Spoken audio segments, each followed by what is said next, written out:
ராகி அடைன்னு சொல்லி நிறைய முருங்கைக்கீரை வெங்காயம் அதெல்லாம் போட்டு அடையாக தட்டி சாப்பிடலாம். ராகி மாவுலேயே சப்பாத்தி மாதிரி போட்டு சாப்பிடலாம். ஏதாவது ஒரு வகையில் தினசரி காலை உணவாகவோ இரவு உணவாகவோ இந்த கேழ்வரகு சேர்ந்த உணவை நம்ம எடுக்கும்போது அது அதில் நம்ம கிடைக்கக்கூடிய தேவையான உடலுக்கு தேவையான கார்போஹைட்ரேட் புரோட்டீன் தவிர கூடுதலாக இந்த சப்ளிமெண்டடாக உடலுக்கு சேர வேண்டிய பல்வேறு கனிமங்களும் இந்த செகண்டரி மெட்டபலைட்டும் இயல்பாகவே இந்த கேழ்வரகுல கிடைக்கும்.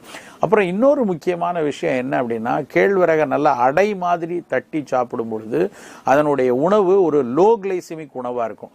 சர்க்கரை நோயாளிகளுக்கு சர்க்கரை சத்து மேகமாக ரத்தத்தில் சேரக்கூடாது, மெதுவாக கொடுக்கணும். சர்க்கரை சத்தும் வேணும், ஆனால் அது ரத்தத்தில் மெதுவாக உட்கிரகிக்கப்பட்டால்தான் அவர்களுக்கு அந்த இரத்த குழாய்களில் டேமேஜஸ் ஏற்படாது. ஸ்மால் வெசல் டேமேஜ்னு சொல்லுவாங்க.